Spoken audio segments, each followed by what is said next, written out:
केंद्र की मोदी सरकार 24 दिसंबर की रात को 5 राज्यों के राज्यपाल बदल दिए हैं। कुछ नए राज्यपाल नियुक्त किए गए हैं तो कुछ का ट्रांसफर किया गया है। ऐसे में चुनावी राज्य बिहार भी शामिल है। यहाँ पर केरल के राज्यपाल आरिफ मोहम्मद को ट्रांसफर कर बिहार का राज्यपाल नियुक्त किया गया है। तो वहीं पूर्व सेना प्रमुख जनरल और केंद्र सरकार में मंत्री रहे बीके सिंह को मिजोरम, पूर्व गृह सचिव अजय भल्ला को मणिपुर, डॉक्टर हरिबाबू कंपति को उड़ीसा का राज्यपाल नियुक्त किया गया है, जबकि बिहार के राज्यपाल रहे राजेंद्र विश्वनाथ आर्लेकर को केरल का राज्यपाल बनाया गया है। राज्यपालों की नियुक्ति को लेकर कई तरह की चर्चा चल रही है, लेकिन फिलहाल हम इस रिपोर्ट में बात करेंगे राज्यपाल की नियुक्ति, उनके अधिकार और उनकी सैलरी के बारे में।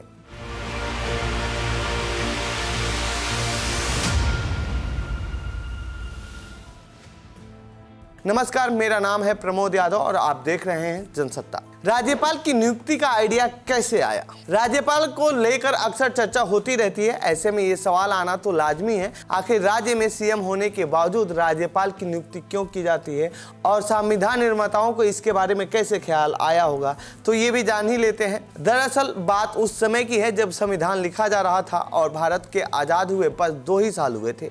उसी दौरान अमेरिका में फेडरलिज्म को लेकर चर्चा चल रही थी और दुनिया भर के लोकतांत्रिक देश इसे अपनाने की कोशिश कर रहे थे।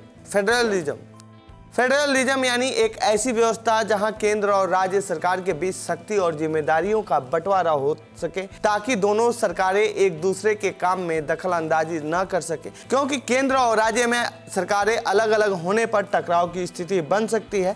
इसी स्थिति को टालने के लिए राज्यपाल की नियुक्ति की जाती है। ऐसे में संविधान सभा में इस बात पर चर्चा हो कि कैसे भारत में फेडरलिज्म को लागू किया जाए ताकि दोनों सरकारों के बीच टकराव न हो। तब गवर्नर यानी राज्यपाल के पद पर बात हुई। हालांकि ये पद आज़ादी से पहले भी थी। तब वायसराय प्रशासनिक पकड़ को मजबूत रखने के लिए अलग अलग प्रांतों में गवर्नर की नियुक्ति किया करते थे, लेकिन अब भारत लोकतांत्रिक देश बन चुका था, तो ऐसे में गवर्नर की जगह होगी या नहीं, अगर होगी तो इसके पास क्या क्या शक्तियां होंगी, इस पर चर्चा हुई। आखिर में फैसला लिया गया कि जैसे देश के राष्ट्रपति हैं वैसे ही राज्य के प्रमुख राज्यपाल होंगे। आज़ादी के बाद गवर्नर की नियुक्ति के पीछे का उद्देश्य था कि संघीय ढांचे को सुचारू रूप से चलाया जा सके। अगर कोई राज्य सरकार अपनी जिम्मेदारी ठीक से ना निभाए तो केंद्र उस पर अंकुश लगा सके। यही वजह है कि किसी राज्य सरकार के बर्खास्त होने में गवर्नर की एक बड़ी भूमिका होती है। राज्यपाल राज्य और केंद्र सरकार के बीच एक कड़ी के तौर पर काम करता है, साथ ही किसी भी संवैधानिक विवाद की स्थिति में मध्यस्थता कराता है। कौन बनता है राज्यपाल? आप सबको पता है कि राज्यपाल एक संवैधानिक पद होता है। राज्यपाल की नियुक्ति कोई पार्टी या सरकार नहीं करती है, बल्कि राष्ट्रपति करता है। संविधान के अनुच्छेद 153 के मुताबिक हर राज्य का एक राज्यपाल होता है। कोई व्यक्ति 2 या उससे ज़्यादा राज्यों का राज्यपाल नहीं बन सकता है। कुछ परिस्थितियों में अतिरिक्त प्रभार सौंपा जा सकता है। राज्यों में राज्यपाल होते हैं, जबकि केंद्र शासित प्रदेशों में उपराज्यपाल या एडमिनिस्ट्रेटर यानी प्रशासक होते हैं, जैसे कि दिल्ली में है। राज्यपाल का कार्यकाल 5 साल का होता है। कार्यकाल खत्म होने के बाद जब तक नए राज्यपाल की नियुक्ति नहीं हो जाती, तब तक पुराने राज्यपाल ही काम संभालते हैं। राज्यपाल वही होगा जो भारतीय नागरिक होगा और जिसने 35 साल की उम्र पार कर ली होगी। राज्यपाल संसद, विधानसभा या विधान परिषद का सदस्य नहीं होगा। अगर किसी सांसद या विधायक को राज्यपाल बनाया जाता है तो उसे सांसदी या विधायकी छोड़नी होगी। राज्यपाल के पास कौन कौन सी पावर होती है? मुख्यमंत्री की नियुक्ति। किसी भी राज्य में सबसे ताकतवर राज्यपाल ही होते हैं। मुख्यमंत्री की नियुक्ति राज्यपाल ही करते हैं। मुख्यमंत्री की सलाह पर कैबिनेट का गठन करते हैं। कैबिनेट की सलाह पर ही राज्यपाल काम करते हैं। यूनिवर्सिटीज के चांसलर। राज्यपाल उस राज्य की सभी यूनिवर्सिटी के चांसलर होते हैं। राज्य के एडवोकेट जनरल, लोक सेवा आयोग के अध्यक्ष और सदस्यों की नियुक्ति भी राज्यपाल ही करते हैं। बिल को मंजूरी देना। कोई भी फाइनेंस बिल राज्यपाल की अनुमति के बगैर विधानसभा में पेश नहीं हो सकता है। कोई बिल राज्यपाल की मंजूरी के बगैर कानून नहीं बनता है। राज्यपाल उस बिल को लौटा सकते हैं या राष्ट्रपति के पास भेज सकते हैं। हालांकि राज्यपाल के लौटाने के बाद कोई बिल विधानसभा में पास हो जाता है तो फिर राज्यपाल को उसे मंजूरी देनी पड़ती है। इन मामलों में पीएम से भी ताकतवर होता है राज्यपाल। राज्यपाल और राष्ट्रपति को संविधान के अनुच्छेद 361 में एक खास छूट दी गई है। इस अनुच्छेद में कहा गया है कि राज्यपाल जब तक पद पर है तब तक उन्हें गिरफ्तार नहीं किया जा सकता और ना ही हिरासत में लिया जा सकता है, ना ही उनके खिलाफ आदेश जारी किया जा सकता है।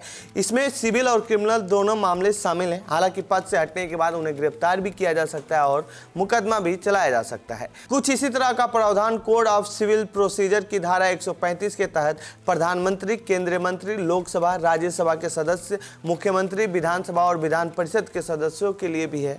लेकिन यह छूट सिर्फ सिविल मामलों तक ही सीमित है, क्रिमिनल मामलों में छूट नहीं है। इसका मतलब है कि प्रधानमंत्री के खिलाफ आपराधिक मुकदमा चलाया जा सकता है और गिरफ्तारी भी हो सकती है, लेकिन राज्यपाल के खिलाफ कोई मुकदमा नहीं चल सकता है। जैसे कि अभी कुछ दिनों पहले सीएम पद पर रहते हुए झारखंड के मुख्यमंत्री हेमंत सोरेन को गिरफ्तार किया गया था। ऐसा इसलिए हो सका क्योंकि वो मामला क्रिमिनल था। यदि वो सिविल होता तो उनकी गिरफ्तारी नहीं हो सकती थी। राज्यपाल को कौन कौन सी सुविधा मिलती है? राज्यपाल की सुविधाओं की बात करें तो हर राज्यपाल को 3.5 लाख रुपए प्रति महीने सैलरी मिलती है। राष्ट्रपति को 5 लाख और उपराष्ट्रपति को 4 लाख रुपए की सैलरी मिलती है, जबकि प्रधानमंत्री की सैलरी 1 लाख रुपए होती है। सैलरी के अलावा राज्यपालों को कई तरह के भत्ते भी मिलते हैं। हर राज्य में अलग अलग तरह के भत्ते होते हैं। राज्यपालों को लीव अलाउंस भी मिलता है। सरकारी आवास की देखभाल और रखरखाव के लिए भी भत्ता मिलता है। केंद्र और राज्य सरकार के अस्पतालों में फ्री मेडिकल केयर की सुविधा भी राज्यपाल को मिलती है। इसके अलावा अगर राज्यपाल को किसी काम के लिए गाड़ियों की ज़रूरत है तो वह मुफ्त में किराए पर ले सकते हैं। उनके और उनके परिवार को छुट्टियों के लिए ट्रैवलिंग अलाउंस भी मिलता है। तो ये थी राज्यपाल से जुड़ी हमारी रिपोर्ट। आपको कैसी लगी ये रिपोर्ट कमेंट बॉक्स में बताएं। साथ ही इस पूरे मामले पर आप क्या कहना चाहते हैं कमेंट बॉक्स में लिखें। बाकी देश दुनिया की खबरों के लिए बने रहिए जनसत्ता के साथ। धन्यवाद।